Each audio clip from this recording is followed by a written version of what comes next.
This channel does not promote any violent, harmful, or illegal activities. All content provided by this channel is meant for an educational purpose only.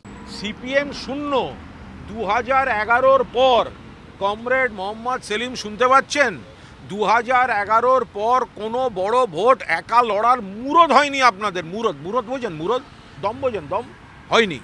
16 সালে কংগ্রেস, 21 সালে কংগ্রেস সপ্তক। আর আপনি তো নিজে ঘুরে ঘুরে seat বেছে বেছে ভালো সিট তুলনায় নিরাপদ সিট বলে দাঁড়ান আর হারেন। ফলে এই ধরনের কথাবার্তা পুরো দ্বিচারিতা। সিপিএম এককভাবে একটা ইলেকশন লড়েনি, কংগ্রেসের সঙ্গে মিলে লড়েছে। তো সুতরাং এই যে বিকাশ ভট্টাচার্য তাদের এমপি, সেটাও তো কংগ্রেসের সমর্থনে। তাদের আবার বড় বড় কথা কি? অ্যাকচুয়ালি সিপিএমে মোহাম্মদ সেলিমের থেকে সুজন চক্রবর্তী অনেক বেশি গ্রহণযোগ্য নেতা।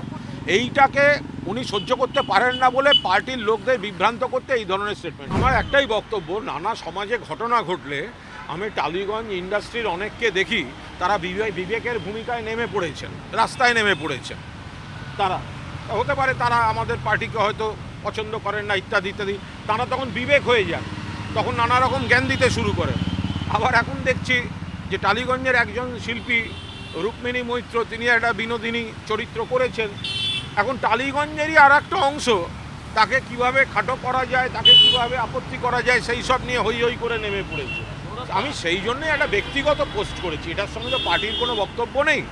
সেটা হচ্ছে যারা বিবেক সেজে রাজনীতিবিদদের জ্ঞান দিতে আসেন, তারা তাদের ইন্ডাস্ট্রিতে যে নোংরা রাজনীতি করছেন, মহিলাকে আক্রমণ করছেন, একটা মহিলা কেন্দ্রিক চরিত্র বিনোদিনী, মহিলা অভিনেত্রী রুক্মিণী সেই চরিত্রটা ক্যারি করছেন, মহিলা কেন্দ্রিক ছবি, তার বিরোধিতা করতে নেমেছেন নানা ফরম্যাটে।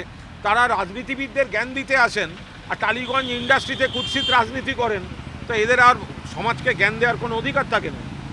আমি খুব স্পষ্ট কথা বলছি, হাতে মোবাইল আছে, ফেসবুক আছে, ফেসবুকে যে কেউ পোস্ট করতে পারেন, সেটা দেখে মিডিয়া গেলে যে কেউ বাইট দিতে পারেন। কে কি বলল তার উত্তর দেয়া বা তার কথার পিঠে কথা বলার প্রয়োজন মনে করি না। কিন্তু তিনি আপনার দলেরই বিধায়ক, তিনি যিনিই হোক, গণতন্ত্রে সবাই সমান, যিনিই হোক। যা বলেছি স্পষ্টভাবে বলেছি, অভয়ের বাবা মাকে সম্মান দিয়ে বলেছি, তাদের বিরোধীদের ফাঁদে তারা যাতে পা না দেন সেই বিষয়টা তাদের বিবেচনা করার জন্য বলেছি। তাদের ঘন ঘন অবস্থান বদল নিয়ে বলেছি। যা বলেছি তাতে কোনো অসম্মান নেই।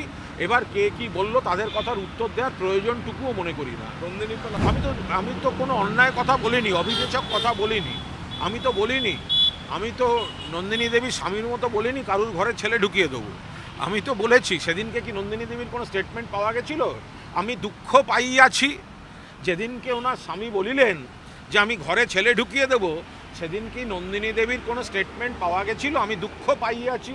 আমি আমার স্বামীকে সতর্ক করিতেছি, তুমি ক্ষমা না চাইলে আমি বাড়িতে ঢুকিলে ভাত খাইতে দিব না। এরকম কোনো কিছু ছিল? তো ছিল না। আমি আবার বলছি, আমি কোনো কথা ভুল বলিনি। অভয়ার বাবাকে নন্দিনী দেবীরা সব কথা বলার অনেক আগে আমি নিজে তাদের সঙ্গে কথা বলেছি, তাদের সঙ্গে হোয়াটসঅ্যাপ বিনিময় করেছি। অভয়ার বাবা মার প্রতি পূর্ণ শ্রদ্ধা, সম্মান সমস্ত আছে, সহানুভূতি আছে। কিন্তু তারা যে সিবিআই চাই না, মুখ্যমন্ত্রীর প্রতি আস্থা আছে, নেই, আজ ফাঁসি চাই কাল ফাঁসি চাই না, এই যে বিরোধীদের সংলাপগুলো তাদের মুখ থেকে বেরোচ্ছে, এই বিষয়টায় বিরোধীদের পাতা ফাঁদে যাতে তারা পা না দেন, সসম্মানে রিকোয়েস্ট করেছি। এর মধ্যে দুঃখের কী আছে?